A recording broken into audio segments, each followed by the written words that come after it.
Biz hozir teatrga ketamiz. Qo'ya? Это было беспрецедентное, абсолютно уникальное историческое событие, которое перевернуло татарский мир. Телевизионный спектакль «Бірінші театр», ставший уже легендой, так ярко и красочно описал переживания представителей татарской интеллигенции перед первым походом на первую театральную постановку. Первая пьеса на татарском языке была написана, когда понятие «татарский театр» еще не существовало вовсе. В 1887 году увидела свет мелодрама «Несчастная девушка» Бишара Кыз. Ее автор – будущий известный татарский драматург, писатель и археограф Габдрахман Ильяси. Своим бессмертным произведением показал патриархальный уклад семейной жизни, отстаивая права и свободу татарской женщины. За каких-то 12 лет татарский театр вышел на уровень русских передовых русских театров. Это, конечно, сверхскорый темп развития, когда то, на что в других национальных культурах уходили десятилетия, а иногда столетия, у татар ушло всего 12 лет. Первый татарский спектакль на широкую публику был сыгран 5 мая 1906 года в зале Союза приказчиков. Это заведение вмещало около 100 человек, и, согласно историческим данным, во время первого показа зал был переполнен. Представление шло до 2 часов ночи и вызвало восторженные отзывы. Спектакль прошел как новинка для Казани весьма блестяще, писали позже газеты. Уже вскоре, по просьбе зрителей, спектакль решили повторить. Это и было сделано 22 декабря 1906 года в помещении уже нового клуба.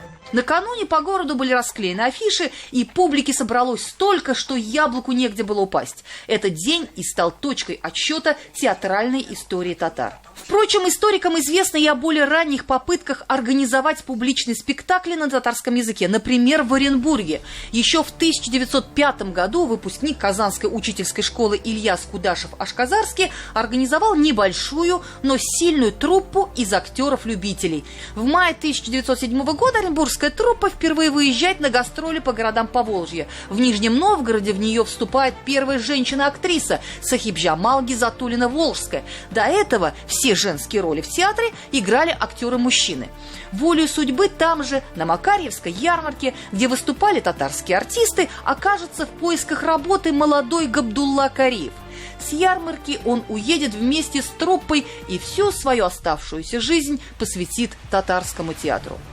Первая в России труппа мусульманских артистов драмы под руководством Кудашева-Ашказарского вскоре найдет для себя короткое и звучное название «Сяер», что в переводе означает «странствующее». По легенде, это название предложил сам Габдулла Тукай, друживший со многими артистами.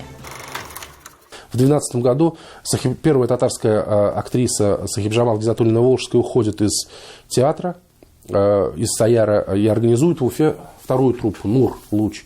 А еще через 3 года Валиулла Муртазин-Иманский создает в Оренбурге третью труппу «Ширкет». А в 2017 году возникает труппа «Ан». В 2019 году еще там... То есть этих труппы начинают множиться, но все они в связи с тем, что места компактного проживания татар, они дважды переходят из рук в руки. Весной 1921 года Казань становится центром театрального искусства. Здесь создается первый государственный драматический татарский театр имени Красного Октября. Его творческое ядро составили актеры труппы «Сяер». Габдулла Кариев так и не смог увидеть этого триумфа. Он умирает за год до этого события. Во главе первого татарского стационарного театра становится его ученик Карим Тинчурин. Он напишет одну за другой свои лучшие пьесы, которые станут легендой национальной драматургии. «Американец», «Угасшие звезды», «Казанское полотенце» и, конечно же, «Голубая шаль». Именно Карим Тинчурин в театр собирает творческую интеллигенцию. Музыкальным оформлением спектакля занимается Салих Сайдашев, а в качестве суфлера работает молодой Хади Такташ. Тут надо понять, как изменился зритель. Если до революции труппа «Саяр», да и труппа «Нур», она в основном имела дело с просвещенным городским национальным зрителем, татарским зрителем. Это были какие-то купцы, это были приказчики, это были студенты, это были шакирды продвинутых джадидистских медресе. А после голода 21 года и, собственно, после революции в Казань пришел сельский житель, активно мигрировал из сельской местности.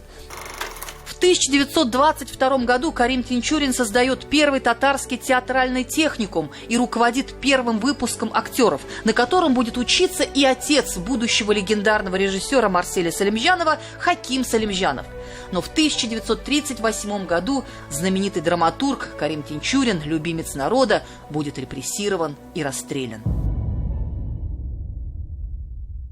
Все люди, которые реально стояли у истоков татарского и башкирского театра, были расстреляны к 1939 году. Все.